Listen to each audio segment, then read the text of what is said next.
बिस्मिल्लाहिर्रहमानिर्रहीम। मैं हूँ इश्तियाक अहमद और आज हम बात करेंगे गोल सेटिंग के हवाले से कि स्मार्ट गोल सेटिंग कैसे कर सकते हैं, हम अपनी स्मार्ट गोल सेटिंग को कैसे प्रोड्यूस कर सकते हैं। तो इसके लिए जब भी आप कोई रिसर्च करेंगे, इसके मतलब कोई भी आप रिसर्च आर्टिकल पढ़ेंगे या कोई अपना रिसर्च रिपोर्ट पढ़ेंगे, तो उसमें आपको स्मार्ट गोल सेटिंग का जो सेंटेंस है ये देखने को मिलेगा या सुनने को मिलेगा।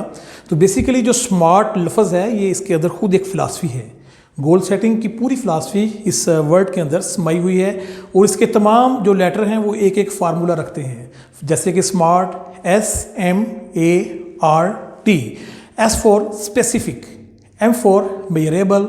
A for attainable, R for relevant and T for time based. तो S फॉर स्पेसिफिक यानी कि आप जो भी अपना गोल बनाएं तो वो क्लियरली डिफाइंड होना चाहिए, उसको हर लिहाज से बिल्कुल क्लियर होना चाहिए, क्योंकि ज़िंदगी में आपका जो भी गोल है, आपका जो भी ऑब्जेक्टिव है, जब तक वो आपके माइंड में बिल्कुल क्लियर नहीं होगा और उस तक पहुंचने का रास्ता बिल्कुल क्लियर नहीं होगा, आप उसको हासिल नहीं कर सकते, आप उसको अचीव नहीं कर सकते। तो इसलिए जब भी आप अपना गोल सेट करें या अपना गोल लिखने बैठें तो आपको चाहिए कि आपका जो गोल है वो बिल्कुल स्पेसिफिक होना चाहिए, यानी कि आप उसको बिल्कुल नैरो की तरफ लेके जाएं और मेन जो फोकस है उसके ऊपर आपको बिल्कुल कंप्रोमाइज़ नहीं करना चाहिए और उसको बिल्कुल क्लियरली डिफाइन होना चाहिए, यानी कि आपका गोल स्पेसिफिक होना चाहिए। और दूसरे नंबर पर इसमें है मेजरेबल। मेजरेबल ये है कि आपका जो गोल है उसको नापा जा सके, यानी कि गोल को कैसे नापना है, यानी कि उसका जो रिजल्ट्स है, उसका जो आउटपुट है उसको आप मेजर कर सकें। बेसिकली जो भी आपने प्रोग्रेस की है उसका आप मुवाजना कर सकें, यानी कि शुरू से लेके आखिर तक, स्टार्ट से लेके एंड तक आपने जो भी आपका गोल है, जो आपने अपनी मंजिल तक पहुंचना है, तो उसको आप कैलकुलेट कर सकें कि मुझे इसके लिए कितना टाइम है। फ़र्ज़ किया अगर आपको उसके लिए 1 साल का अरसा दरकार है तो उसको मेजर कर सकें आप कि 1 साल में मैंने इतनी प्रोग्रेस करनी है, तो उसके हिसाब से 1 महीने में हम कितनी प्रोग्रेस करेंगे या 1 वीक में उसके लिए कितनी अचीवमेंट्स चाहिए। तो जब तक आप उसको मेजर नहीं करेंगे तो आप उसको कंप्लीट नहीं कर सकते। तो इसलिए आप जब गोल अपना बनाएं तो उसमें ये चीज़ें बिल्कुल क्लियर होनी चाहिए कि आपका जो गोल है वो मेजरेबल हो, आप उसको जांच सकें, आप उसकी पड़ताल कर सकें।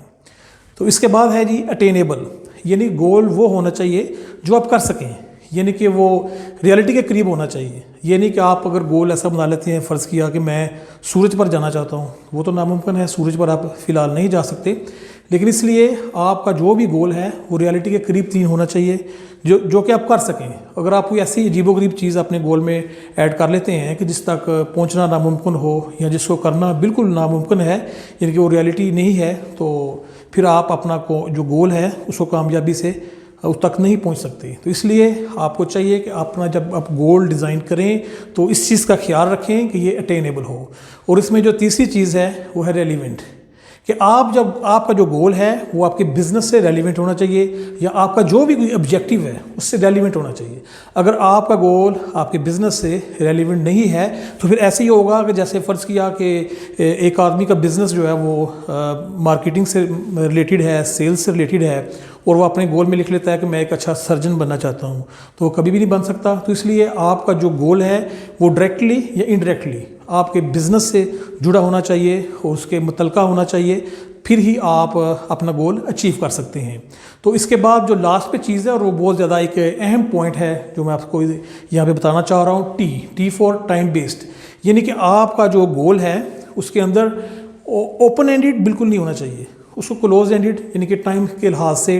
उसको क्लोज होना चाहिए। उसके अंदर कुछ लिमिट्स होनी चाहिए, टाइम लिमिट्स, कि जो टोटल जो मेरा गोल है ये मैंने इतने